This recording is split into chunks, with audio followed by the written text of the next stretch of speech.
ঢালাই রাস্তা নির্মাণের সূচনা হয়ে গেল মালদার মানিকচক ব্লকের নূরপুর গ্রাম পঞ্চায়েতের অন্তর্গত দাল্লুটোলা এলাকায়। স্থানীয় মানুষের দীর্ঘদিনের দাবি মতো এই রাস্তাটি নির্মাণ করা হবে।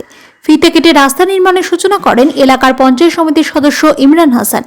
এছাড়া উপস্থিত ছিলেন দাল্লুটোলা এলাকার গ্রাম পঞ্চায়েত সদস্য শেখ মিস্টার এবং শেখ জাহুর সহ স্থানীয় বিশিষ্টজনেরা। জানা গিয়েছে, মানিকচক পঞ্চায়েত সমিতির তহবিল থেকে প্রায় ৩ লক্ষ টাকা ব্যয় করে রাস্তাটি নির্মাণ করা হবে।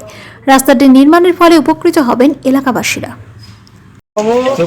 আজকে আমাদের 10 নম্বর পঞ্চায়েত সমিতির দাল্লুটোলা, পেঁয়াজটোলা এবং ফকিরটোলা মিলিয়ে যে বুথ রয়েছে, সেই বুথে পঞ্চায়েত সমিতির পক্ষ থেকে 15 ফিনান্সে 3 লক্ষ টাকার রাস্তা উদ্বোধন করা হয়েছে। এই রাস্তা দিয়ে ফকিরটোলা এবং দাল্লুটোলা এদের যে মূল মসজিদ রয়েছে, সেই মসজিদের যাতায়াতের ব্যবস্থা রয়েছে। এটা বহুদিন থেকে এইভাবে পড়েছিল।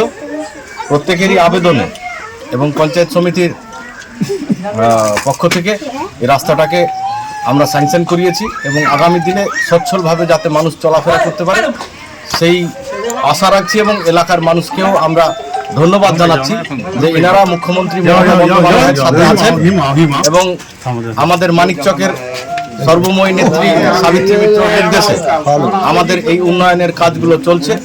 আমরা সবাইকে অসংখ্য ধন্যবাদ জানাচ্ছি মুখ্যমন্ত্রী মমতা বন্দ্যোপাধ্যায়ের সিম্বল এবং মুখ্যমন্ত্রী মমতা বন্দ্যোপাধ্যায়ের সাথে থাকার জন্য। আমাদের মানিকচক পঞ্চায়েত সমিতির মধ্যে নূরপুরের মধ্যে 10 নম্বর পঞ্চায়েত সমিতি আমাদের দাদা ইমরান হাসান, তার প্রচেষ্টায়, তার নেতৃত্বে আজকে আমাদের এই রাস্তাটা সফল হয়েছে।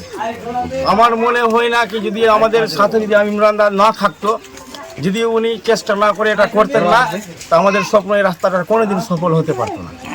এই রাস্তা দিয়ে গোটা গ্রামবাসী আমাদের যাতায়াত করে, আমাদের একই নেমাজিগুলাও এটা দিয়ে যায়, সামনে মসজিদ আছে।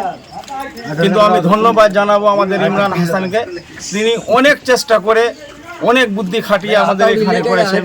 আর আগামী দিনে উনি আমাদের আশ্বাসও দিয়েছেন কি সব সময় তোদের পাশে আছি, তোরা একটু মেহনত কর, ফলটা অবশ্যই হবে।